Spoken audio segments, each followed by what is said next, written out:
Thank you very much, everyone, for attending our webinar today on Anwar, States of the Nation, 6 Elections, 1 Future. Firstly, I would like to acknowledge the traditional owner of the lands on which we are all dealing in from today. For me, the Islamist people of the Wurin nations and recognize the continuing connection to land, water, and communities. I pay respect to elder past and present, and to all First Nations people whose land we will discuss today in this webinar. I would like to invite you all to submit your questions throughout the webinar in the Q&A box, and they will be answered at the end of the sessions. Today, Kian will be our moderator for the discussions. Kian is a Sydney-based Malaysia journalist and editor who worked on Malaysia and Southeast Asia for the past 30 years. He is also written about Southeast Asia politics and culture for various books and magazines, and is the editor of Rebirth, Reformacy, Resistance, and Hope in New Malaysia. I hand it over to you, Kian. Thanks a lot, Jenny. And welcome to our Asialink seminar about the last weekend's big Malaysia state elections. First time, I think, in a very, very long time that state elections have mattered so much. There were 6 state elections. And as our title suggests, are they all hewing towards one future? I suppose that's something we hope to discuss today. We have with us various experts on various aspects of Malaysia, but I hope that all of you watching this can also contribute to the conversation and send in your questions.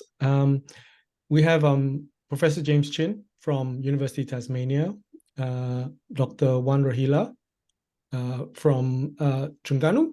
Are you in Terengganu right now? Yeah. Yes, you are. Great. Dr. Pauline Leong from Sunway, and Wathshlah Naidu, who is the director of the Center for Independent Journalism. Welcome to all of you, and thank you for participating in this hopefully very enlightening discussion about trying to explain various aspects of what is still, for Malaysia, a fairly new, barely 8-month-old environment of a unity national government. Yet, how do these state polls matter? I'd like to start with perhaps James to give us an outline of what is going on. Then perhaps we will go to Wan Rohila in Kuala Terengganu to talk, and then Pauline, and then Wathshlah. And then maybe we can go to a few queries and questions amongst ourselves, and then we can open it up to the floor and take your questions, and we can hopefully have a fairly relaxed but informed discussion. James, would you like to start? Thank you very much, Kin. So thank you very much for inviting me to take part in this webinar. So what I'll do is I will very quickly go through with you and the audience what I think are the key aspects of these 6 state elections. I think the first point is that despite it being a state election which has no direct bearing for the federal government, most people in Malaysia and most of the polity and the voters took it as an indirect referendum on the Anwar Ibrahim administration. So this was quite clear. You can see this clearly in the way the campaign was referred to. Anwar was the poster boy for the government, or the unity government. And on the other side, interestingly enough, it wasn't the leaders of Perikatan. It wasn't Hadi Awan or Muhyiddin. It turned out to be Sanusi, the Menteri Besar of Kedah. These were the poster boy. But in any case, it was widely seen as a referendum for the Anwar administration. I think the second thing that we need to note was that very early on the Perikatan side at least, on the opposition side at least, it's very clear that they were looking for a repeat of the Green Wave. So even though they don't come out openly to say that, we want a repeat of the Green Wave from GE15, it was very clear the whole entire machinery, the whole messaging was basically a repeat of what they did in GE15. The third point I want to make was that there was basically a lot of talk before the election. The thing that really got people's interest was 2 issues. The first one was vote transfer. There was a lot of talk about whether those people who voted for Barisan / UMNO are willing to transfer their vote to the wider Pakatan government, the unity government. The second big issue people are talking about was the turnout rate. So I think in terms of the vote transfer, it is quite clear from the early raw data I have with me that vote transfer did not really happen. Those people who voted for UMNO did not really transfer their vote, or if they did transfer the vote to Pakatan Harapan, it was like, 2 out of 10 or 3 out of 10 maximum. Majority of them actually transferred their vote to Perikatan Nasional. In terms of the turnout rate, I'm not surprised that the turnout rate was smaller than general election. It was widely expected, but it actually wasn't too bad. I mean, we saw a turnout rate about 70% overall. So that's actually not too bad for a state election. I think the fourth point that I want to make was that I think people were also being a bit unrealistic about this election, simply because I think this election was held simply 8 months after the general election. So I think there was a strong element of voters fatigue about it. I mean, you hear this all the time, and also you saw it. I mean, in the first week of the campaign, right? Everyone was telling me it was very cold. In other words, nothing was really happening. So I will put that down to voters fatigue. I think the other interesting point number 6, is that social media again play a very crucial role in this election. You can't run away from it. And what was very surprising to me, at least, was that the key lessons learned from social media in GE15, especially as it refers to TikTok, it looks like the unity government did not really learn the lesson, because in this election, it was quite clear to me that on the Perikatan side, they did a repeat of the TikTok thing in GE15, and they again dominated the TikTok space. I think the next point I'd like to make was that I was very surprised by the results in Terengganu, and Terengganu now has no opposition. Now, if you had asked me before the election, right, which state would be a total wipeout for unity government, I would have said Kelantan easily, for the simple reason that a lot of the UMNO people I know in Kelantan have deep roots in Kelantan, and yet there was a total wipeout. But that's not the only total wipeout. There's no more UMNO represented in Kedah as well, and from last election, there's no UMNO represented in Perlis as well. So that is really a sort of a watermark in Malaysian politics. I think the other thing we need to note about this state election was that almost everybody got it right. I think the general consensus before the election was that it was going to be status quo 3-3, with Perikatan making some inroads. I think the big issue was how big was the inroads, but I think everybody under the sun, or anybody who's credible, said that it was going to be 3-3. I think the final point I like to make is that the results are very similar to GE15, and that we have a highly divided country in Malaysia today, because the two most successful parties in this election is again the DAP and PAS. These are the two parties with totally different versions of what they want for Malaysia. Again, they are the most successful in terms of the winning candidates. And this was exactly the same results that we saw in GE15. Thank you very much. Great, thanks, James. That's a nice overview. Dr. Wan Rohila, it would be great to hear your insights, given your vast amount of research, actually, and you live in what now is considered the heartland of the resurgent opposition, Perikatan Nasional. Yeah, thank you, Ken, and my respected viewers. Okay, basically, for the introductory part, the green wave, especially in Terengganu and Kelantan and parts of Selangor, it is already expected. It is clearly showed during the last GE15 last year, where PAS penetrated into its peculiar states. PAS made inroads to Perak, to Melaka, to Johor, which was peculiar before. So that was the first hints of the green wave.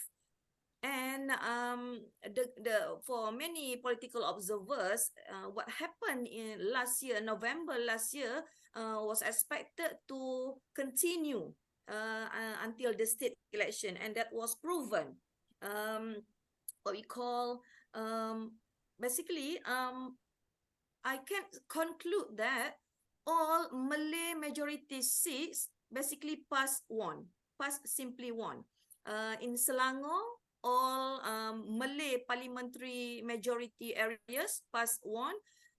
Malay Dons, Malay State Assembly area, PAS 1, including Penang, all the 3 Malay parliamentary areas, including former Anwar Ibrahim's Permatang Pau, PAS took them all. So I think my observation so far, this could not be taken easily. This is something serious, and the current unity government should not take this as something temporary. Okay, my next point is renowned politician, either from Pakatan Harapan or UMNO, lost in the last state election. And newcomers, amateur candidates, like the former footballer who just had, SPM, the typical school level certificate, won, not only winning the election, he won big. And few candidates with less traction suddenly won and defeated the giants. So this is some also we touch on this after this. And then before the election, a few pre-election surveys already detected this trend. But what was PMX or Anwar Ibrahim's reaction? He simply said, especially the survey or the findings from Ilham Center, Anwar simply gave spontaneous comments. This is a cacat survey. Cacat means, what is cacat? How to put, this is the faulty, a faulty okay. survey. We cannot trust the survey. The survey is what we call biased. And he always quoted, I followed a few Anwar's campaign. He quoted the survey by IDE, the Selangor's research center, from UniSZA, and the survey was definitely, biased to the unity government. And I think Anwar Ibrahim was a bit, slack at that particular point. And then people are talking about, is this a referendum? Muhyiddin Yassin on the dot, okay, asking Anwar to step down, asking a few ministers like Rafizi, Saifuddin, okay, to take responsibility over the results. But I think if we are talking referendum in terms of political sign, this is not the referendum, because the popular votes is still with the Pakatan Harapan, with the unity government. So I think the current focus is not on the referendum, but we can say this is the strong signal given by Malay voters towards the unity government. That's all from me, Ken. Great, thanks, Rohila, for these insights. Can I invite Pauline for you to tell us a bit about how you saw last weekend? So I think that for the first time in recent history, Selangor is having its state elections separately from general elections. So previously, right, I felt that candidates for the state assembly could go under the radar because the focus was on candidates for parliament and on national issues. But in a state election, the spotlight is on state matters. And from my observation, the performance of incumbents in the state assembly are being scrutinized. So local issues came to the forefront first. Initially, the development issues in Penang and Selangor in the early days of the campaign. And I observed also that voters at first were a bit confused why they had to vote, again, since they voted the last election. So perhaps some of them felt that there's no necessity to vote because, there's a federal government form. So why do we need to take leave, and come back and vote? So the early days, like what James said, early days was very quiet, but the momentum picked up in the second week with the MPs and ministers coming alongside campaigning with state candidates. So that's when national issues came into play. And from my observation, there was obviously, for Pakatan Harapan, they viewed this as a referendum. They said that there was a pitch. The pitch was that, okay, let's support our unity government, support us. Voters were asked to defend the state governments from falling. there was some fear mongering, you know, for example, you know, if you want to wear shorts, you better vote for a certain party, a certain coalition, right? And of course, for PN, they portrayed themselves as a champion for the Malay Muslim community, you know, identity politics was a strategic campaign for them. And they also criticized the unity government for associating itself with, you know, graph-tainted UMNO. Well, we have to talk a bit about MUDA. They basically challenged these political giants by introducing new candidates who, you know, basically newbies. They had to hit the ground running, to introduce themselves to the new voters, to the voters in the constituencies.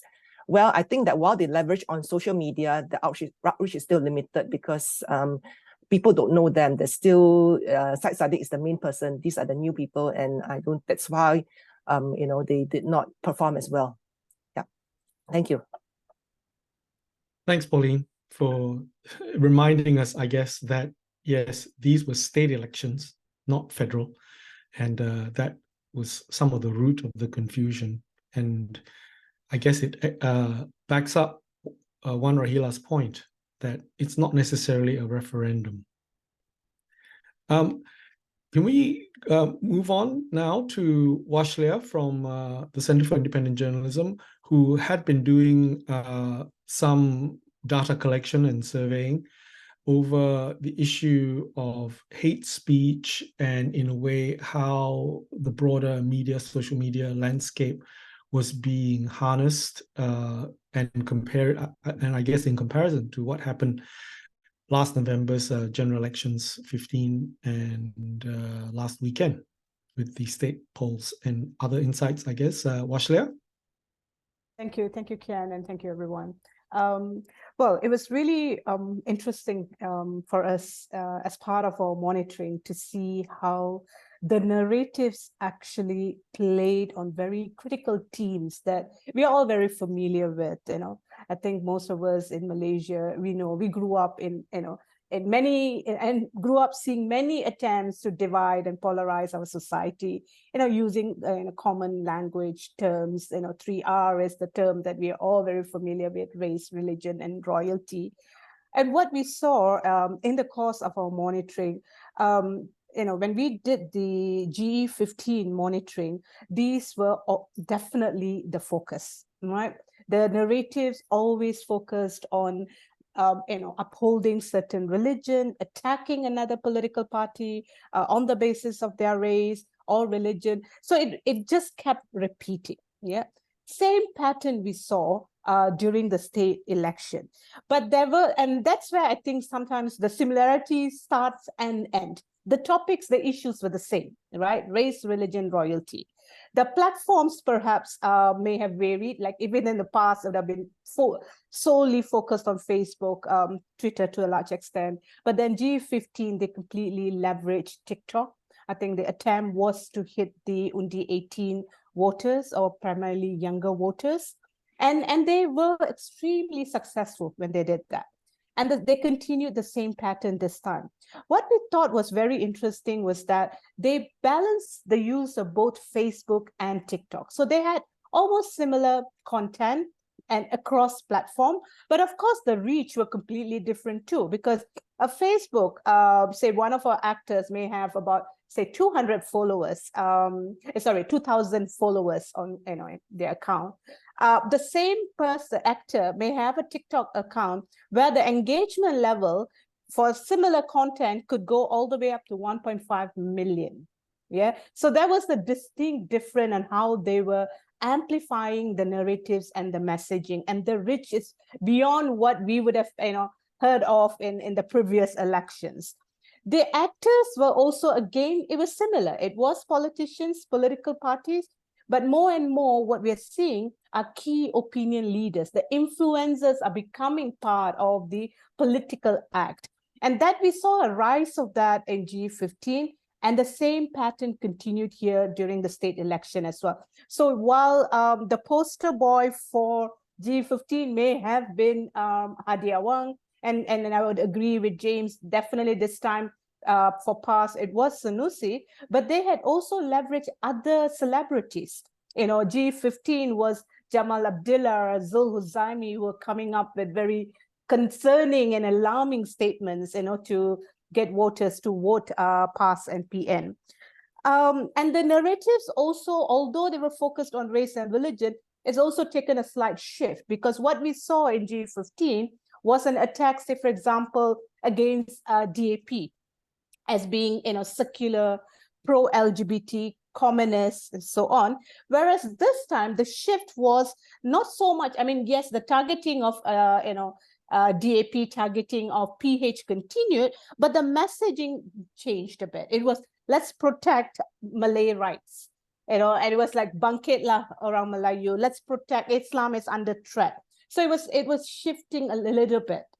It's not new, as I said, but there was a slight shift in the way the attacks were amplified as well. And and religion is always tied in with race. The moment it's Islam under attack, look at PH. It's too multiracial, and who's going to be controlling the economy, and that's the way it's all packaged as a kind of a formula that seemed to have worked. Of course, we also saw royalty being pulled in, but very subtly this time, I would say. The last time the issue of royalty really came up post-polling date, where, PN was at times classified as being disloyal, to not being part of the unity government. This time, the target, however, it was more tapered, but it was Sanusi's at times, being called, his act being called out as treason and so forth.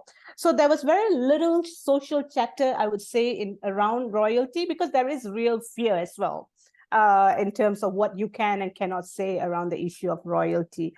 Now, some other very interesting things that we noted was the use of coordinated inauthentic behaviors, the bots and cyber troopers. It was not as evident as in the past, right? Now, cyber troopers are almost acting similar to, humans. You don't even know if the photo is real or doctored or anything, because it's sometimes using, real photos. But we still saw patterns of the same messaging, not just keywords, but phrases and sentences, So there were these actors being, used as, again, tool to amplify some of the messaging. Back to the question of the role of social media again, we note that TikTok it's definitely the space for a lot of these conversations, and we also note that how it was used last year with the threats of May 13, right? Even especially post-polling day. Similarly, this time it was used, in various kinds of threats. There were still some images of weapons being floated around. But what we saw is the speed with which some of these posts were being taken down. If you note now, kafir harbi is actually a term not even allowed. It's seen to be associated with harmful content. So if you do the search, it's TikTok has banned it. TikTok's also blocked some of the accounts, not indefinitely, but I think for a short period of time. So what I would say is, on one hand, yes, James, the government, the PH government had not leveraged social media per se, but I think on the other hand, they have been having a number of conversations with social media platforms, especially TikTok. And I think what worked in their favor is also, I think, how somehow they were able to, I don't want to say that they were able to influence TikTok, but I think TikTok was well aware of what is happening. And the government definitely benefited in the speed with which a lot of these contents were being taken down. Right. One other thing we want to talk about is how the war plan that PN had during G15 really worked for them. But the war plan, aside from celebrities and influencers and key opinion leaders, had young content creators. So it wasn't, just Adia Wang on TikTok or other videos on Facebook and so on, but they had most of the videos that we see, especially those around May 13, and even recently about Bangkitlah Melayu, and post-polling date is Melayu Sudah Bangkit, all right? With all these hashtags, they're young content creators, right? And of course, some of these content creators, there were also, content coming out, or even allegations being made that they are paid. But in fact, there were even some content which had paid partnership. So this is the new tactic that is working. You want to reach the only 18 years young content creators, but it also, of course, opens up a huge other can of worm, what kind of protections available for young content creators and how impactful they are. I think that should be our next research, like how these young content creators are really impacting or influencing the understanding of the youth. The other point, I just want a quick point that I want to raise is the issue of elections fatigue is actually real. Yeah, and a lot of people who went out to vote had it was slightly different. Like G15 people wanted to vote because we wanted to have a say in terms of our government. This time they were really afraid because it's about protecting their rights as well. Yeah, it became my choice of government is very closely linked to either one, my race, yeah, and my religion. It's less so, I would say, in terms of maybe urban areas would have had a lot of non-Malay Muslims who were probably voting out of fear that past government would then erode some of the basic rights. So there was a lot of playing with emotions that worked. So despite a lot of people not wanting to vote because of the elections fatigue, people did go out to vote. And one example I would give is like in Subang Jaya. I had a lot of friends, family members, even my colleagues telling me 8:30, there's nobody around. 10:30, not many people around. And they started literally amplifying this message saying that there's not enough people. And then you got the voters coming in. Yeah. On that note, I'll just stop for now to say that some of these things have worked, and potentially could work if we don't really deal with it effectively. Thanks, Wathshlah. Got many themes and topics to follow up, I think, on this.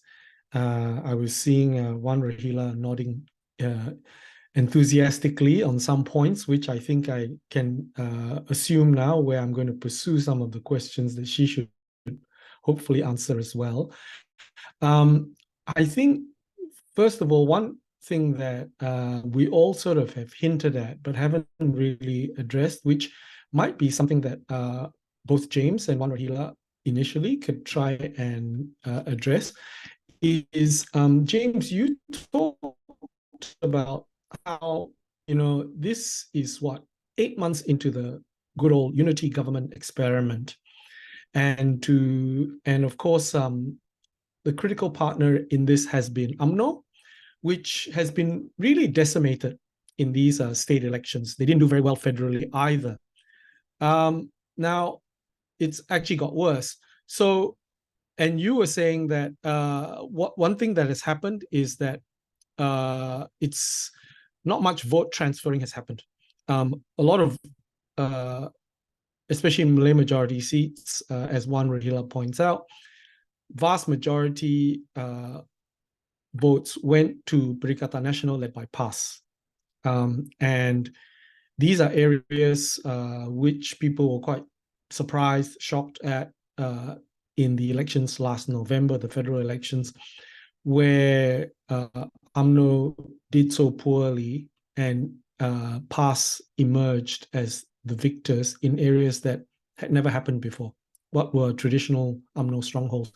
So I was just curious to find out from both of you, what do you think is behind this shift of allegiance almost so comprehensively, actually? What has made this sentiment so deep in the Malay Muslim majority areas? Either James or Wan Rohila, you could start. Okay.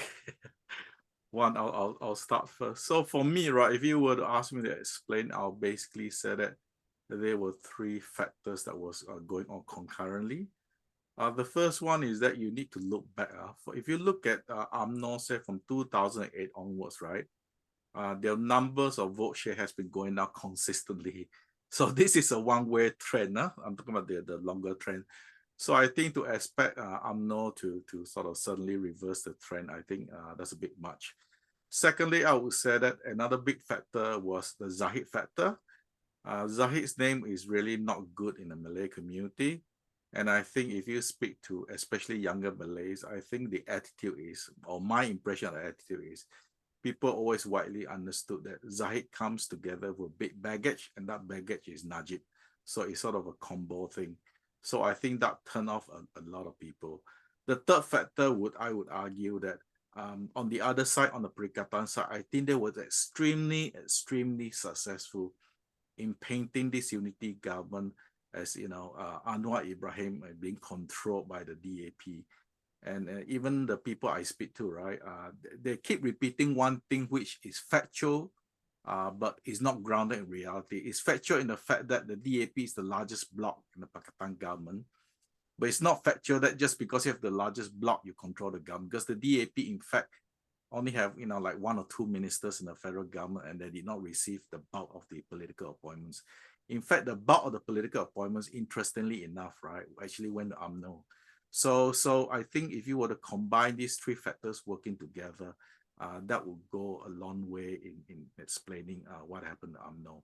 I think the other side issue with UMNO was that, again, like I said, this thing just have a very strong deja vu for me with GE15. If you remember GE15, right, one of the reasons why UMNO did so badly was that they replaced a lot of the highly experienced election people, right? They put in a lot of new candidates. They remove a lot of the so-called old warlords. Now, I agree, those people may not be good for the future of UMNO, but those are the people who knows how to bring the voters in, right? They know how to manipulate the local people to go out and bring all the old people to vote and all that sort of thing. So in this election, interestingly enough, Zahid did the same thing. He replaced a lot of the older, true and tested UMNO people and brought in a lot of young people. And I was told that same mistakes were made. These people really could not hit the ground running.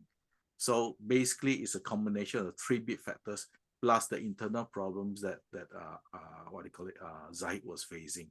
That would, for me, would account for the bulk of the reasons why I'm not lost so badly. One. Thanks. Yeah.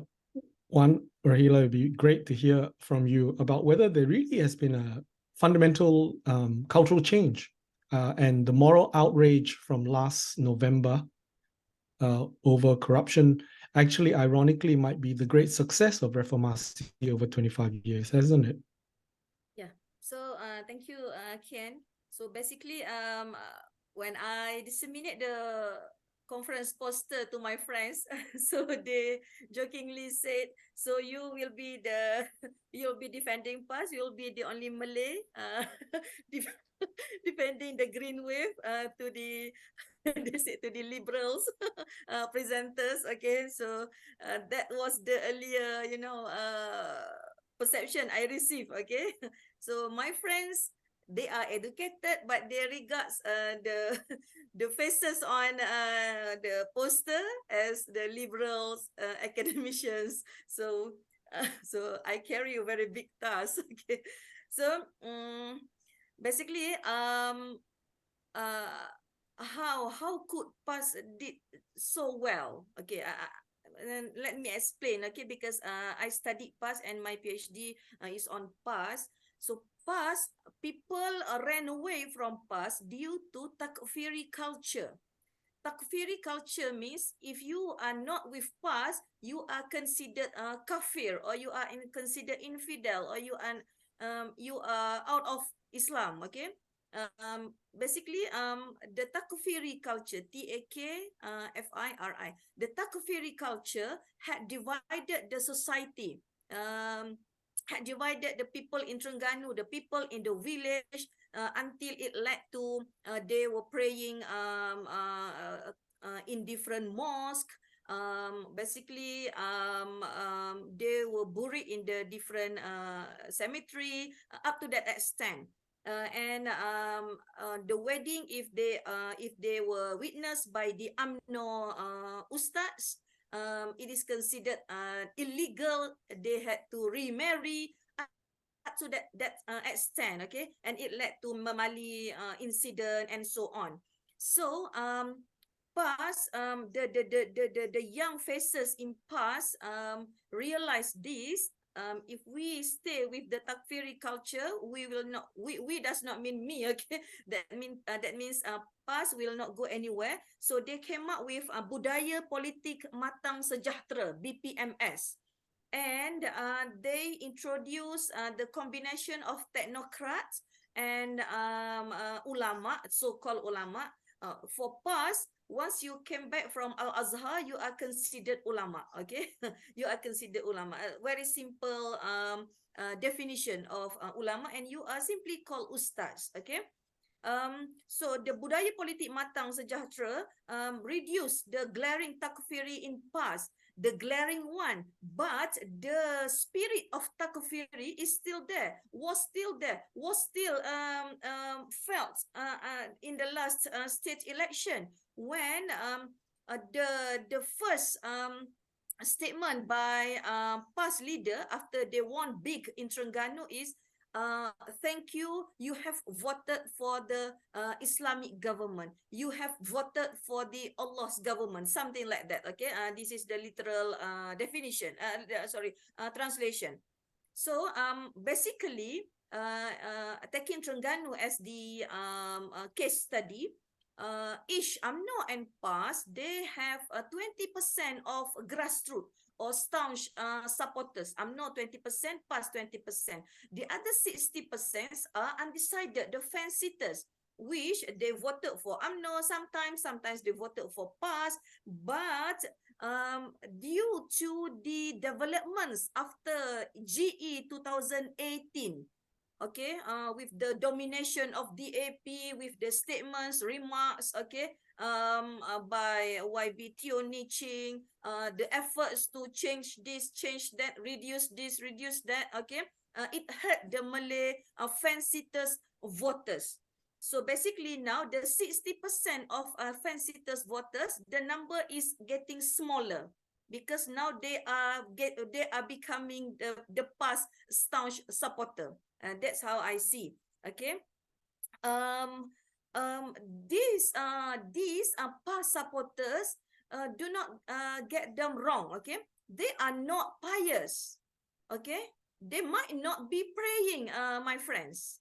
Okay, they are watching TV, they go to cinema, they are not that pious, because PAS supporters now are different with the PAS supporters in 1970s, okay, the pious one, okay, who reject development, reject establishment, they go to the mall, okay, but they are seeing if non-Malays, especially Chinese, can unitely vote for DAP, why not us?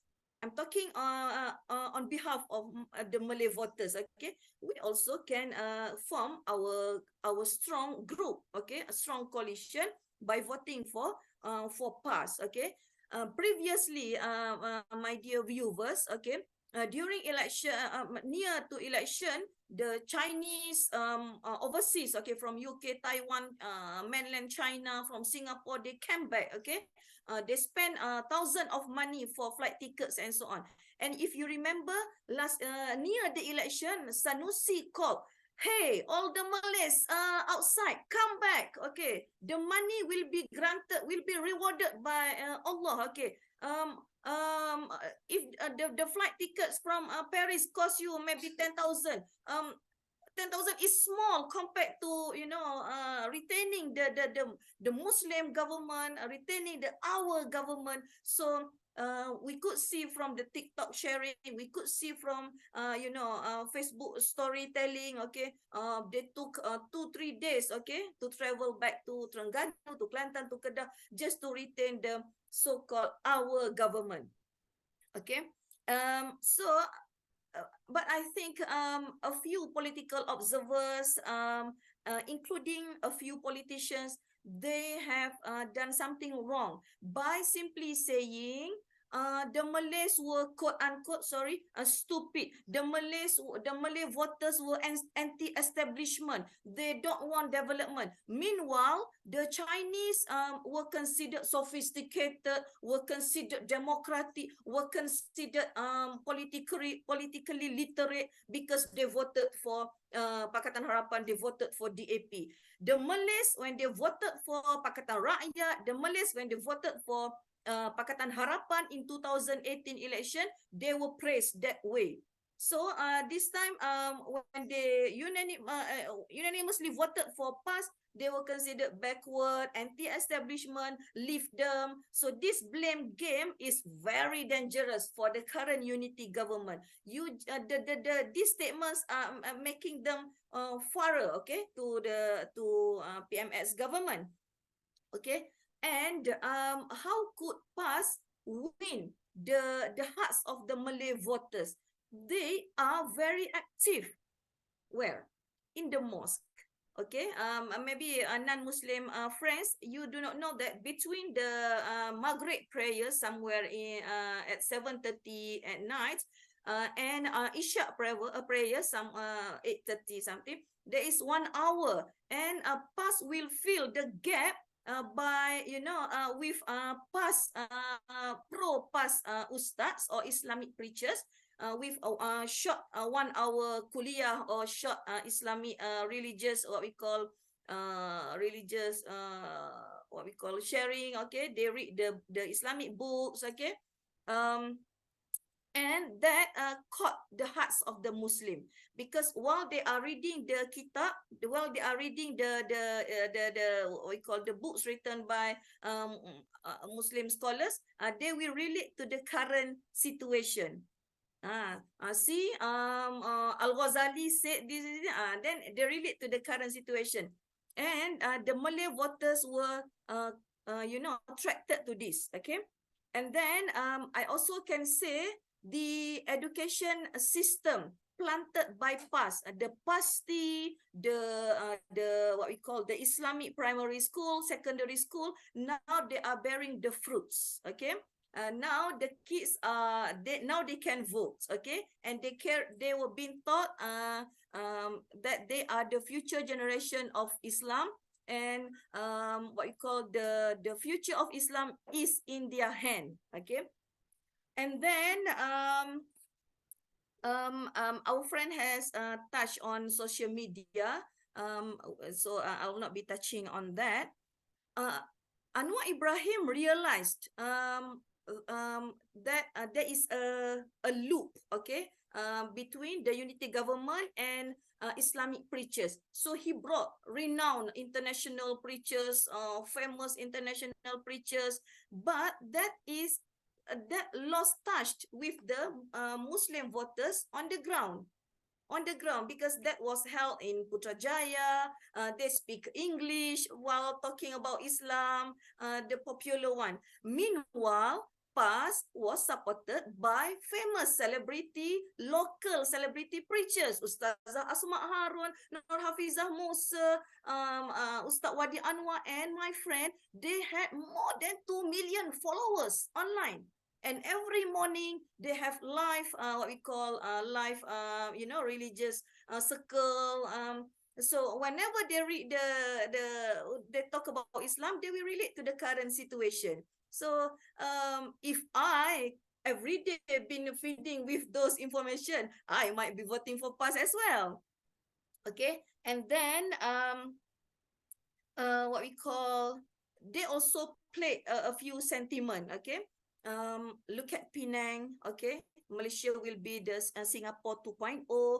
What happened to our supremacy, our land? Okay, so those typical issues. Okay, but even though it sounds funny, it sounds simple talking about land. Who is going to take our land? But manipulating the story, making the story, the narrative interesting. So it just won the hearts of the Malay voters. Okay. So basically, I could say from my circle, okay, this is the personal experience. From my circle, educated one, they are teachers, they are engineers, they are what we call IT experts, lecturers. I can't say 100% of them voted for PAS in the last election. They are not wearing the big tudung. They are not properly covering their aura, but they voted for PAS. Not because they like PAS, quote unquote, simply said they like PAS, but because they are left with no choice. Voting for Anwar means voting for DAP. And DAP is the ghost now. Okay, how should we vote for a ghost? Okay, so there is no choice left. Okay, so in the next general election, if the current government can offer a better alternative, a better choice, PAS will be PAS will not be the main choice. That's for me so far. Ken, thank you. Thanks, Rohila. That's very useful for us to talk about, and I think confirms many of our own anecdotal research as well. I think it makes a lot of sense. The issue of, I guess, a community's pride or marwah being a key factor in some of this. And of course, going back to, yes, how successful PAS and Perikatan have been in showing Anwar is compromised because he's in coalition with DAP, who is the ghost or the hantu or the monster, I suppose, the monster that has to be expelled, I suppose. Could you elaborate a bit about how you think, Pauline and Wathshlah, this is actually seen very differently in those urban areas and urban seats, given that even there you would have had a swing in several of them to Perikatan National, albeit I notice a lot of those urban mixed constituencies that Perikatan National won often 1,000 votes or less. Okay, maybe I'll start. If what the one says, the ghost is TAP, right? So in the urban areas, PAS is therefore the other side of it, the flip side, the ghost. In urban areas, there's been a lot of fear mongering. We also must protect, the state government, because this is the fundamental liberties, the right to be able to dress the way we want to dress. Yeah, that was one of the key factors that played into the emotions. Yeah, so I totally agree. Emotions, it's become very emotional rather than logical. The fact that you want to wear shorts, was a key factor. That has been brought up, amongst the circles that we've been talking about. Yeah. So, but I think that for some of the seats, the seats that flipped to PN, there's a lot of online chatter blaming MUDA for the splitting of the votes, because they felt that these votes could have actually gone to PH to win the seat. So, so I think that for these seats, right, MUDA did attract some voters who were not entirely happy with the PH administration, but then this is part of the democratic process, that anyone should be able to contest and any party should be able to contest. So I think there's a lot of blaming and scapegoating post-elections, to these results.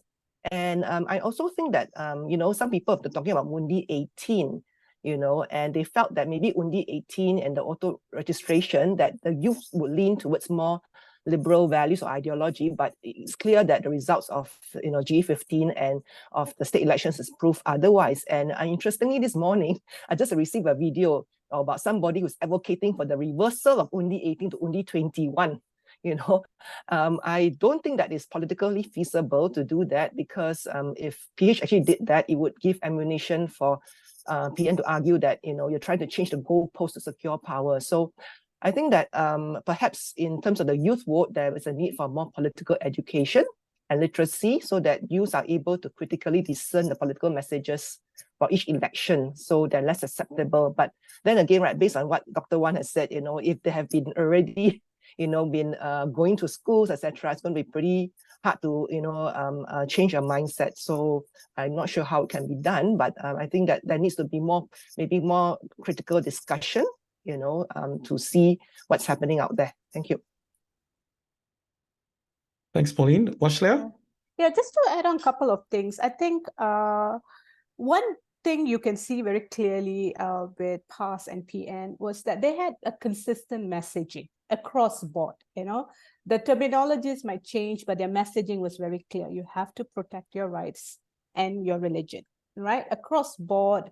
And that was the same issue that was used over and over again, and it was tied into every other issues, corruption, even REE in Kedah that became an issue raised by PH, then got linked again to race and religion as well, right? So that consistency helped, because then you were not contradicting each other, or you were not saying different things to kind of divert people's attention. The difference with PH was that there wasn't necessarily a consistent messaging that was going out to everyone, right? And the challenge here was because there was no consistent messaging, and it meant that the Chinese were not necessarily hearing what they wanted to hear. The Indians were not hearing what they wanted to hear, right? The Malays, Malay Muslims and the others were perhaps hearing what they wanted to hear from the other side, right? So that then really again polarized the voters. So in the urban area, I mean, one group that we always forget is the Indians, all right? And most of the discussions amongst the Indians were happening on WhatsApp and not necessarily on all the major social media platforms. Now, in the WhatsApp, you get these things about, how PHPN is being racist, and, it might affect us. But on the other hand, what PN did was they co-opted Malays and Chinese as well. If you look at candidates, there were, Indian and Chinese candidates, right? And they were also, they had influencers. Even yesterday, there was one video of an influencer in Kedah, Indian woman, saying that I've now, gone to the temple, to thank God for the success of PAS in Kedah, right? So they've managed to even, their war plan really targeted everyone. Whereas here, the Indians were mainly reacting to Anwar's, the incident at the matriculation in Penang, where Anwar had put down a student who had raised questions about quota.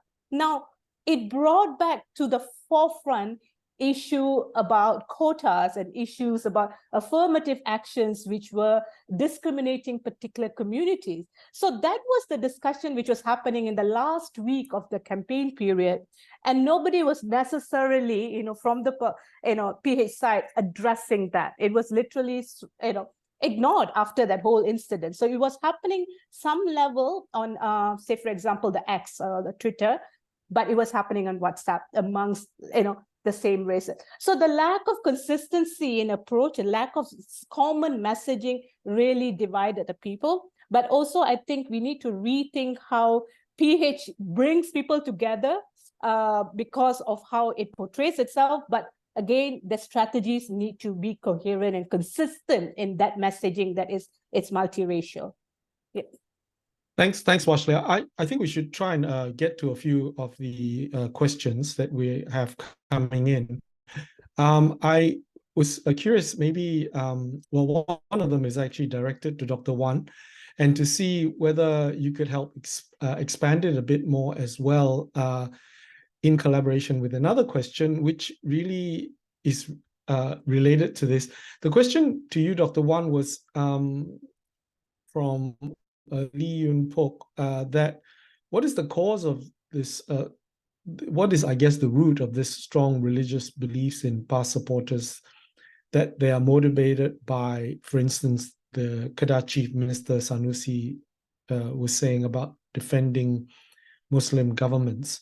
I suppose the broader question is about this way that politics has been framed almost entirely on racial religious grounds, and the enemy is seen as ungodly, right, as you were saying, and how the fruits of that coming off the Undi 18 reforms, which brought down the voting age to 18 and automatic registration, making it a lot easier, is a whole new influx of millions of new voters, has also meant maybe a younger generation schooled in and bearing the fruits of what you were saying, the past education system? All right. Thank you, Ken, and our friend who asked the question. So, for some, Sanusi was seen as a clown, but for Malay voters, Sanusi was regarded as the warrior. Okay. And what made not only Kedah, I think what made Kelantan, Terengganu, and Kedah pass one big because of the simple action or policy taken by the three states. Okay, for example, they closed the gambling center. So the Malays, they were so proud with those, closing of the gambling. They forgot that people are now doing online gambling, which cannot be closed. But that became the main campaign of PAS. Even though during their 33 months of under Perikatan Nasional, they increased the gambling from 4 to 8, but people, basically the Malay voters, they wanted to see with their eyes, okay, the Sport Toto shop close, okay. That was so simple. The business should be stopped during Friday prayer. So all business, all malls, all shops should be closed for about 1.5 hours. So it is simple, but for Malay voters, it showed government's dedication, government's willing, what we call government's priority to make sure all men go to Friday prayer. And then so with all these small actions plus the factors that I mentioned during the first round of the webinar, they simply close their eyes on many what we call below performance in Terengganu, Kelantan, and Kedah. Okay, the water problem, everybody knew. Okay, the water problem in Kelantan, okay, the water problem in Terengganu, in Kedah are very glaring. So people, the voters simply close their eyes.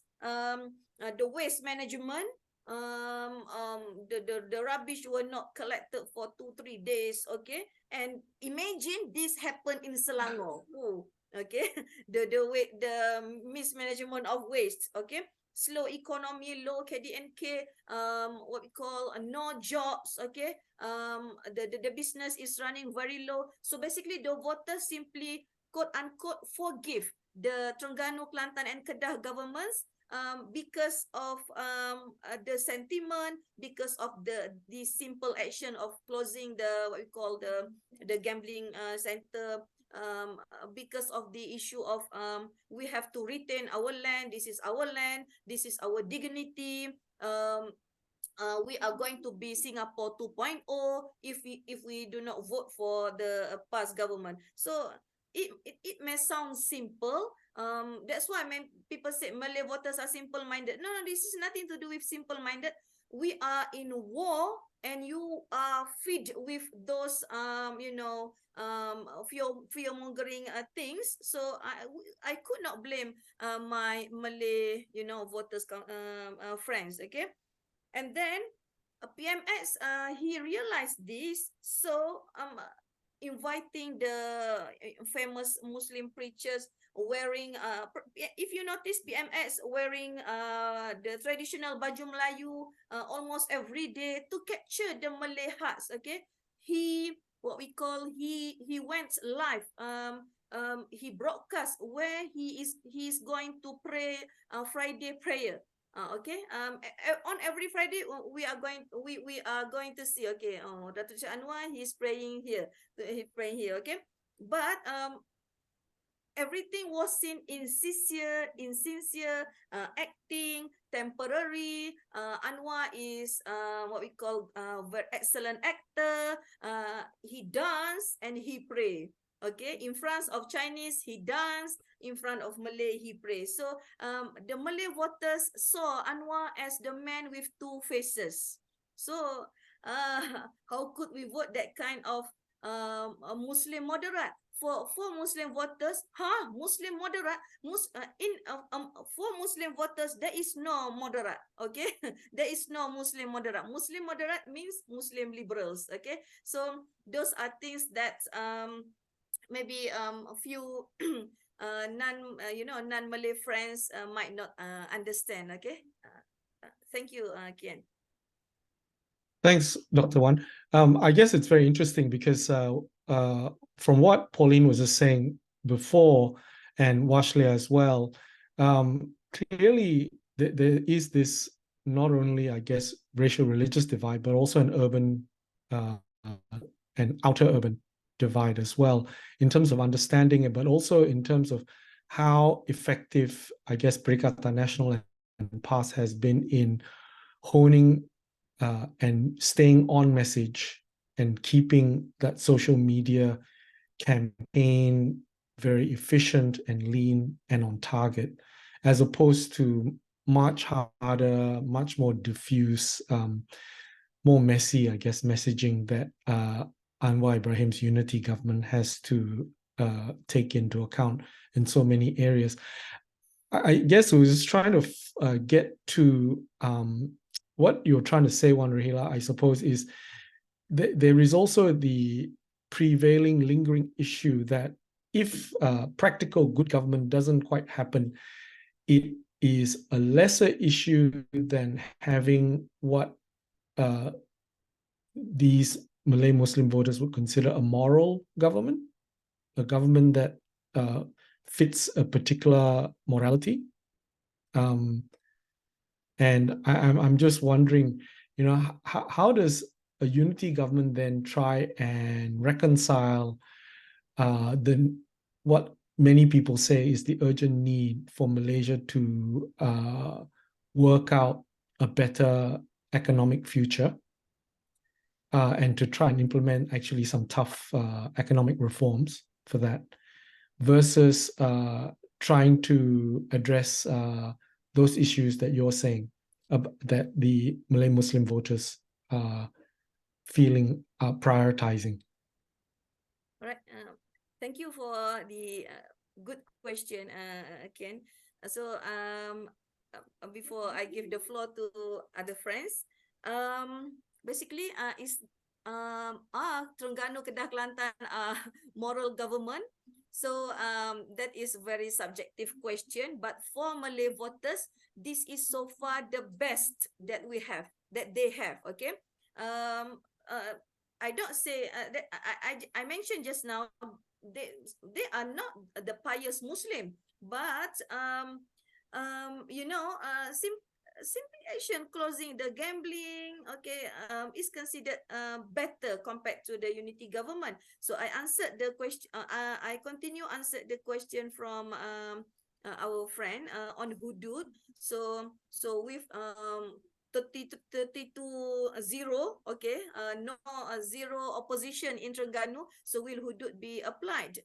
43 versus 2-6 in Kelantan, will hudud be applied? So I already asked the question to the second people in PAS. So hudud so far is not their what we call their ultimate what we call policy, okay? Because now they say the people from Bersatu might not agree with hudud, okay? So hudud is what we call past what we call long policy, but currently, and I think for this term they will be not talking about hudud, but they might put some reforms on Islamic what we call Sharia courts that is under their jurisdiction. So they will improve on that, okay?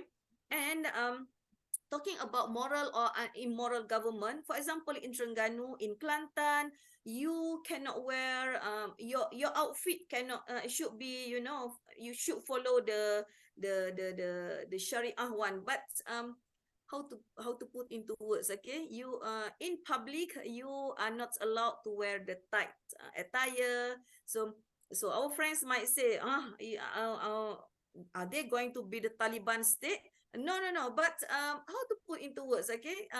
People cover their head, but Islamically, this is not according to Islam, covering the head in a wrong way. But we could see improvements, okay, in terms of quality of life. For example, in Terengganu, in the context of Terengganu, where the crimes is reducing. You couldn't see couples, okay, in the what we call couples walking together. So something that we it's hard to see. So for fan-sitter voters, this is what we want. This is what we want. And you could see 2-3 days after the state election, many Facebook posting talking about are you proud of the development in Selangor while you are your house in on the 33rd floor, you have no land, okay, you don't know your neighbors. Meanwhile, the people in Terengganu, Kelantan, you have a very big land, you know your neighbors, you are happy, no traffic jam. So people simply twist the story that way, okay. So that is number one. So far for Malay voters, voting for PAS in Terengganu, Kelantan and Kedah is the very best and right decision they have made.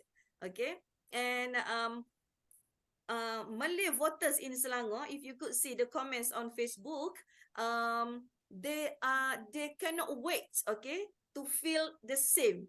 To feel what the voters in Terengganu, Kelantan, Kedah feel, okay? We, the Selangorians, are eagerly waiting the next 5 years, okay, to enjoy what you are enjoying now, okay? Something like that, okay? This may sound simple, but if this does not take into is not taking seriously, so it is dangerous to the current government. My next point is last state election, the unity government maybe strategically they took wrong strategy, I might say, because they campaign on development. Meanwhile, the past leaders, they simply what we call counter the allegation by saying during Pharaoh's time there were developments.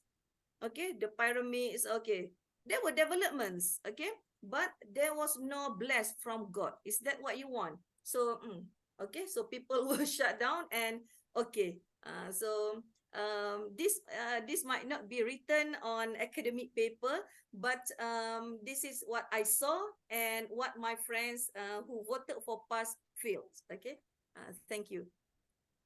Thanks, Rohila.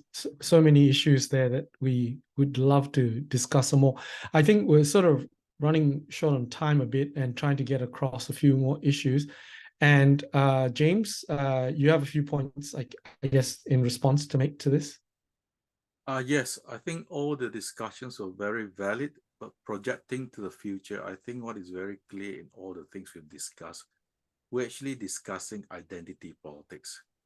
I think all of us on this panel know that, you know, this misconception that PAS supporters are very pious. I don't think any of us have actually believed it. I think what PAS is doing and Perikatan is doing is that they're playing identity politics to the hilt. They have created a new Malay identity.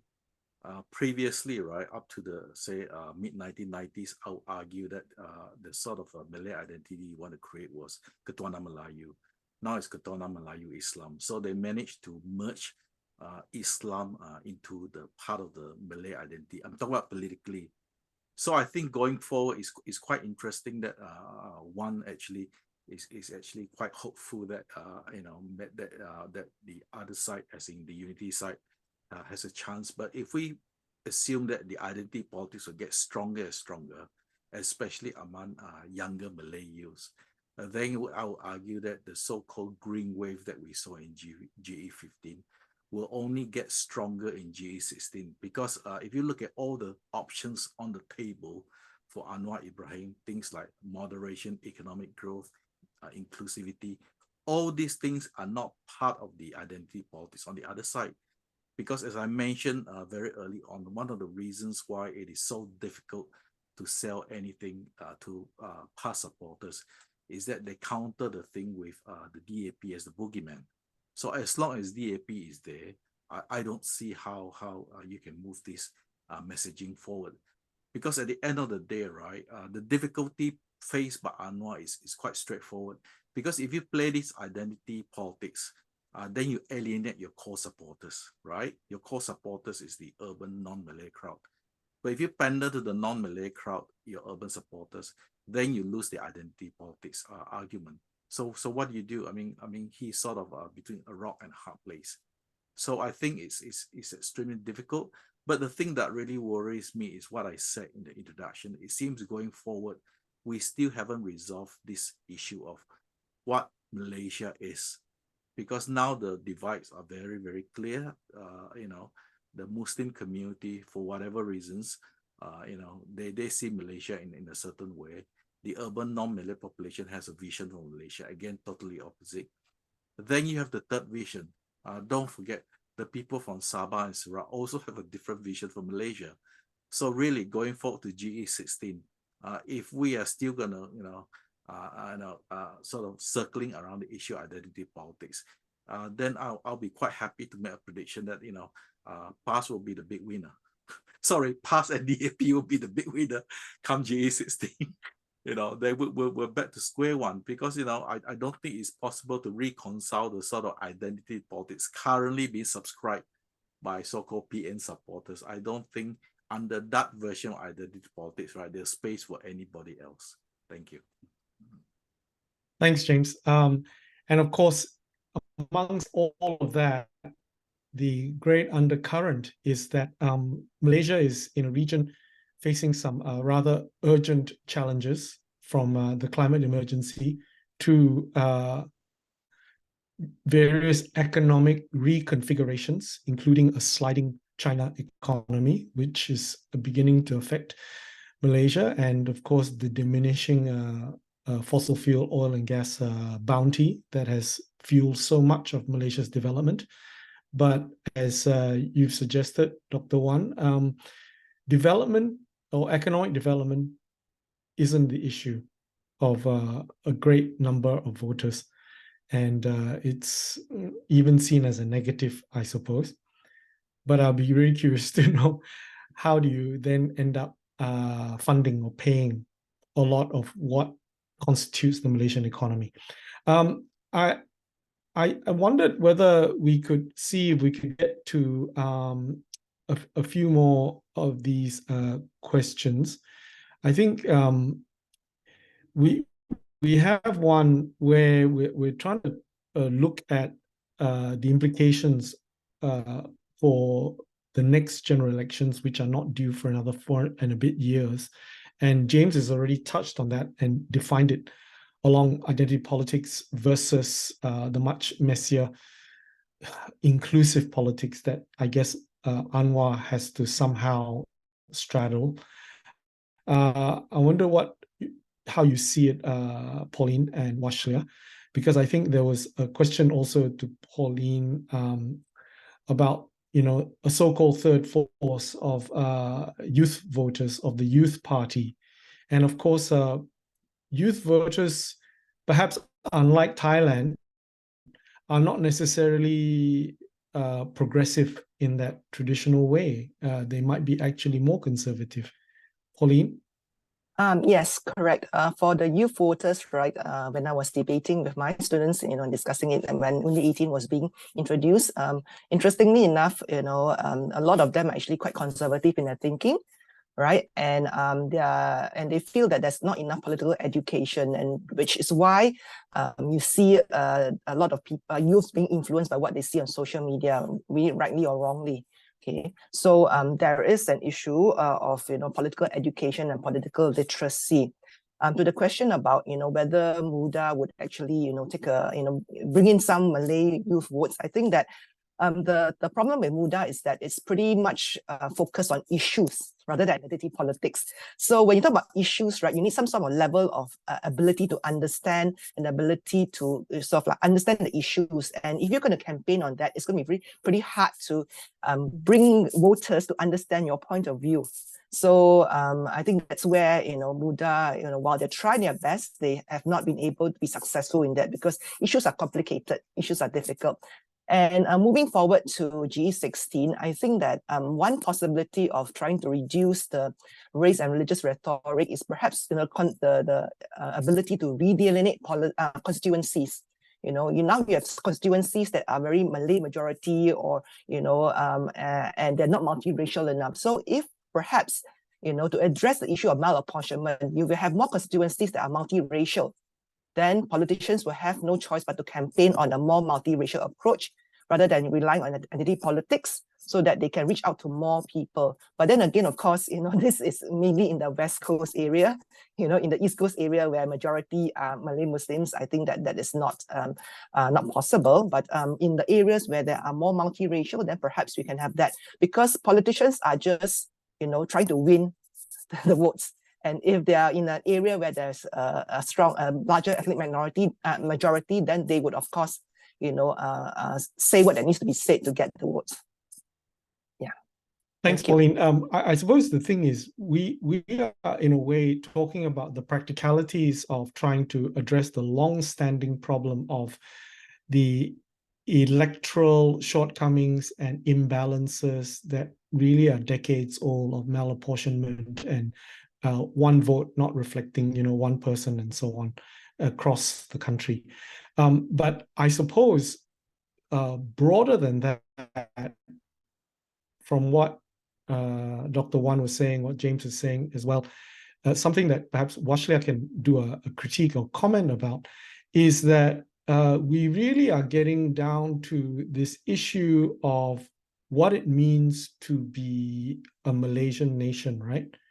So where the messaging and the rhetoric and the articulation here of what Malaysia is or can be or is already or should be is the one that is in contest here, right? And does Anwar Ibrahim or PMX, given he's got about 4 years left, can he actually articulate that? Does he have the courage of his convictions, perhaps, to talk about a type of Malaysian nation that can include everyone, including Sabah and Sarawak, which he relies so much on for his political, sustainability? This is a tough one, and I'm also asking myself, how honest should I be? I think there are two challenges here. One is the biggest thing is PH needs the next 5 years to even demonstrate the fact that they are able to do this, and I'm very hopeful that they have these 5 years, right? Because the challenge of this 5 years is going to be immense, because you are not really countering questions around development and things like that. You now have to counter and diffuse the fear mongering that's happened, right? You're addressing fear. The whole narrative has been around that. So their action now will have to address on one hand, the issue of economic reforms, right? Development in terms of employment opportunities. And if you're speaking to the youth, they are also, they need to address the issues around high cost of living and so on. So while you're doing that, you have to address the 3R issues, or at least the race and religion issue. Now, to do that, is Anwar able to do it? If he has the 5 years, hopefully, his unity government will be able to help him pull this through. But on the other hand, and this is a difficult one, we have to always remember Anwar's also coming from, at times, the very conservative background, right? And now he's, of course, putting on the reform hat, right? So he's got to be able to balance both as well. And this is where I think it's going to be difficult, because who is he speaking to, right? Is he speaking to, again, as what you said yourself, Kian, is he speaking to his voters, or is he speaking to the non-voters? So that he needs to be very clear about how he's going to be approaching this. And, the unity government as it is, hopefully is actually going to lend power to what he is going to be able to do it. But the problem here is the root cause. We are not addressing the root cause of this very polarized nation that we are living in. You asked the question about Malaysian identity. When I was younger, it was very simple. It was the food, our neighbors, our friends, right? We had so many different things in common. But why is this identity losing its powers when we are in Malaysia, but still holding strong outside Malaysia? When I'm outside Malaysia, I'm always a Malaysian. When I'm in Malaysia, I'm first and foremost suddenly an Indian, right? So we need to really go back and address the root causes, because all this while, it's politics that's really been playing this game of dividing our nation. And politics happen every other 5 years. So what is it that you do within the 5-year frame that's going to matter? So to answer your question, I think it's going to be possible if the reforms are clearer and speaks to everybody, beyond the race and religion issue. At the same time, he needs to ensure that the alternative narratives which are being put forward addresses all, not just the issues, but addresses all races and religion in a way that it's not focused on fears, but really about building bridges and creating a society. And I know this sounds a little bit idealistic, but I think it's going to require some level of challenging our education system and really going beyond media literacy. Digital literacy is critical, and being very consistent in how he approaches this. And he needs to get all the parties in the unity government together and be consistent. And one thing he may consider is, I don't know, maybe form an alliance with PAS and bring them into the unity government. And what would that mean then to the nation is something that we should ask ourselves and be prepared for as well. Thanks, Wathshlah.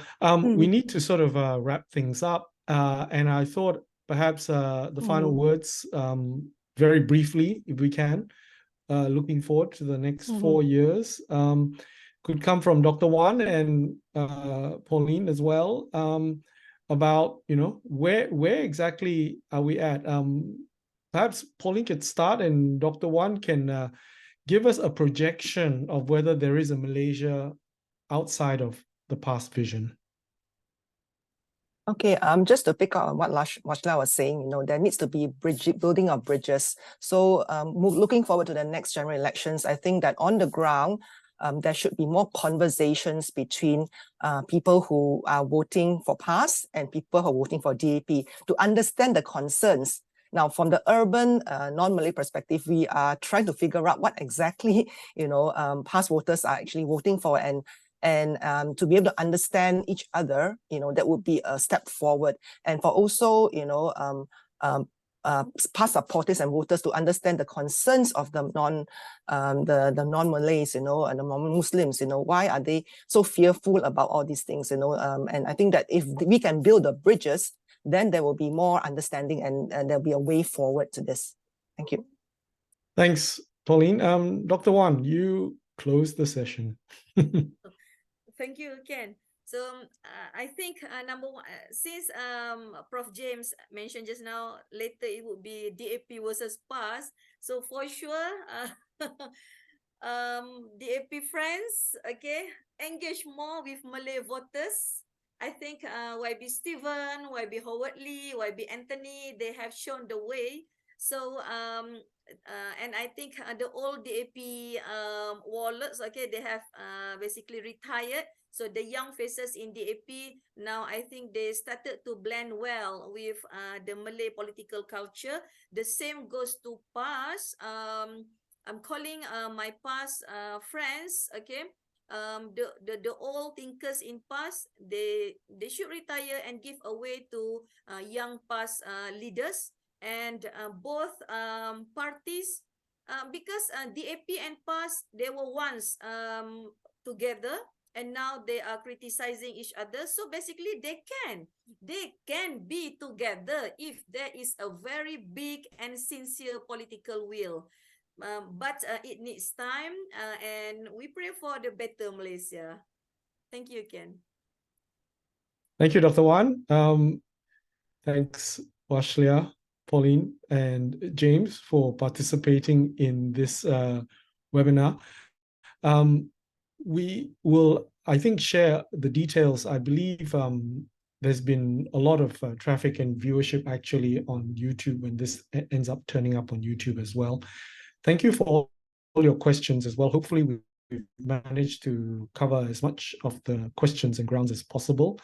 And thanks to Asialink and the University of Melbourne for enabling and hosting this webinar about the 6 states of the nation and perhaps one future going forward. Thanks for all your participation, and over to Asialink for them to shut it down. Yes, so this section will be uploaded on Asialink YouTube. So please stay tuned also for our upcoming webinar as well. So for today, thank you everyone, and hope everyone have a lovely evening. Yeah, bye.